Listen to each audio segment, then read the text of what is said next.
12-ാം സ്ഥലം ഈശോ കുരിശിൽ മരിക്കുന്നു. ഇനി 12, 13, 14 സ്ഥലം ഒരുമിച്ചാണ് സംസാരിക്കാൻ പോകുന്നത്. കാരണം മരണം, പിന്നെ ഈശോയുടെ ശരീരം മാതാവിൻ്റെ മടിയിൽ കിടത്തുന്നു, ഈശോനെ അടക്കുന്നു. ഇതെല്ലാം കൂടി ഞാൻ ഉപയോഗിക്കുന്ന വാക്ക് മടക്കം. മരണം എന്നുള്ള വാക്ക് ഉപയോഗിക്കാത്തത്, മരണം ഇപ്പോഴും നമുക്ക് ഭയങ്കര പേടിയുള്ളൊരു സാധനമാണ്.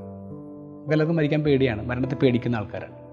പക്ഷെ മടക്കം എന്ന് പറയുമ്പോൾ അതിന് കുറച്ചും കൂടി ബ്യൂട്ടി ഉണ്ട്. പ്രത്യേകിച്ച് ഈ ദിവസങ്ങളിൽ ചില സംഭവങ്ങളായിട്ട് ഇങ്ങനെ കണക്ട് ചെയ്യുമ്പോഴേക്കും മടക്കത്തിന് വല്ലാത്തൊരു സൗന്ദര്യം വരുന്നുണ്ട്. 8 ദിവസത്തേക്ക് മാത്രം ശൂന്യാകാശത്തേക്ക് പോയ സുനിത വില്യംസും ബുച്ച് വിൽമോറും അവർ മടങ്ങിങ്ങവരാണ്. 8 ദിവസത്തേക്ക് പോയ ആൾക്കാർ 286 ദിവസം കഴിഞ്ഞിട്ടാണ് വരുന്നത്. ഒന്ന് ആലോചിച്ച് നോക്കാം നിങ്ങൾ. ഈ 286 ഡേ കഴിഞ്ഞിട്ട് അവർ ഈ ഭൂമിയിൽ ലാൻഡ് ചെയ്ത് വരുമ്പോൾ അവരുടെ എക്സൈറ്റ്മെൻറ്റ് നിങ്ങൾ വീഡിയോ കണ്ടിട്ടുണ്ടാവും. അവിടെ നിന്ന് ഇങ്ങനെ തിരിച്ചു വരാനുള്ള ഷിപ്പ് റെഡിയായെന്ന് പറയുമ്പോൾ തന്നെ സുനിത വില്യംസിൻ്റെ ഭയങ്കര എക്സൈറ്റ്മെൻറ്റിൽ അവർ തുള്ളിച്ചാടുന്നുണ്ട്. ബിക്കോസ് മടക്കം അതൊരു എക്സൈറ്റ്മെൻറ്റാണ്. ഈ ഭൂമി അവർക്ക് ആ ശൂന്യാകാശം നോക്കുമ്പോൾ ഇതൊരു ഹെവനാണ്, ഇത് സ്വർഗ്ഗമാണ്. ഈ സ്വർഗത്തിലേക്ക് എന്ന് വെച്ചാൽ അവരെവിടെ നിന്നാണ് അങ്ങോട്ട് പോയത് അങ്ങോട്ട് അവർ തിരിച്ചു വരാണ്.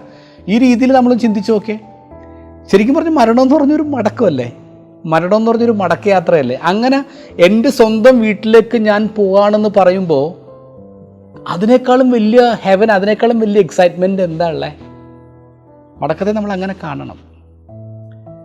മറിയം 11-ാം സ്ഥലത്ത് മറിയം തൻ്റെ മകനെ മടിയിൽ കിടത്തിയാണോ നമ്മൾ ധ്യാനിക്കുന്നത്. നമ്മളെല്ലാവരും ഇങ്ങനെ വളരെ സങ്കടമുള്ളൊരു കാഴ്ചയായിട്ടാണ് എന്നെ കാണുന്നത്. പക്ഷെ പിയത്ത, ഓൾഡ് ക്ലാസിക് പിയത്തെ കാണുമ്പോൾ അതിൻ്റെ അകത്ത് മറിയത്തിൻ്റെ മുഖത്ത് സങ്കടമില്ലെന്ന് പറയാം. മറിയത്തിൻ്റെ മുഖത്ത് സങ്കടമല്ല. മറിയം സാധാരണ അത്രയും പ്രായമുള്ളൊരു സ്ത്രീയുടെ മുഖമല്ല, ഒരു യങ്ങായിട്ടുള്ളൊരു സ്ത്രീയുടെ മുഖമാണ് എൻ്റെ അകത്ത് ഡെപ്പിക്റ്റ് ചെയ്തിട്ടുള്ളത്. അത്ര ബ്യൂട്ടിഫുള്ളാണ്. മൈക്കലാഞ്ചലോ അങ്ങനെയാണ് അത് ചെയ്തിട്ടുള്ളത്. കാരണം അതിൻ്റെ അകത്ത് സങ്കടത്തേക്കാൾ കൂടുതൽ ഭയങ്കര പ്രത്യാശ, ഹോപ്പ്ഫുള്ളായിട്ടുള്ളൊരു ഫീലിംഗാണ് നമ്മൾ മറിയത്തിൻ്റെ മുഖത്ത് കാണുക. മരക്കാർ അറബിക്കടലിൻ്റെ സിംഹം എന്ന് പറഞ്ഞിട്ടുള്ള സിനിമയിൽ അതിൻ്റെ അകത്ത് മങ്ങാട്ടച്ഛൻ്റെ മകൻ കൊല്ലപ്പെടുന്നുണ്ട്. മങ്ങാട്ടച്ഛൻ ഭയങ്കര സങ്കടപ്പെട്ടിരിക്കുകയാണ്. അപ്പോൾ മങ്ങാട്ടച്ഛൻ്റെ അടുത്ത് വന്ന് സാമൂതിരി ഇങ്ങനെ ആശ്വസിപ്പിക്കുകയാണ്. അപ്പോൾ മങ്ങാട്ടച്ഛൻ പറയുന്നൊരു കാര്യമുണ്ട്, തമ്പുരാൻ അറിയാമോ, ഒരു ഈ ലോകത്തെ ഏറ്റവും ഭാരം എന്തിനാണെന്ന്?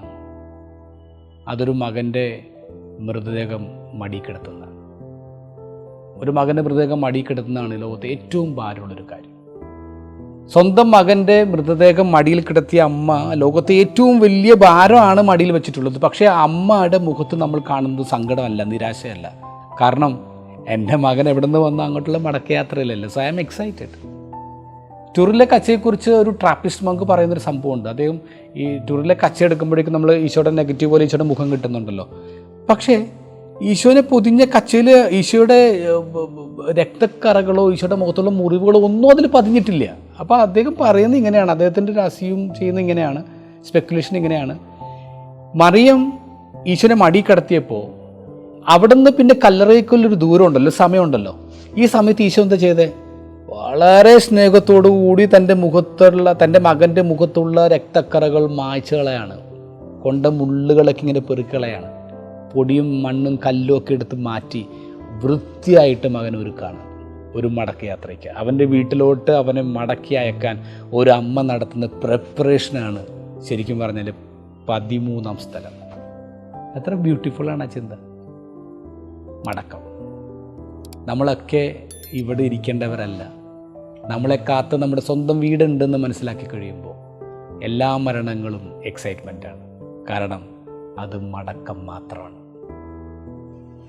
Good day.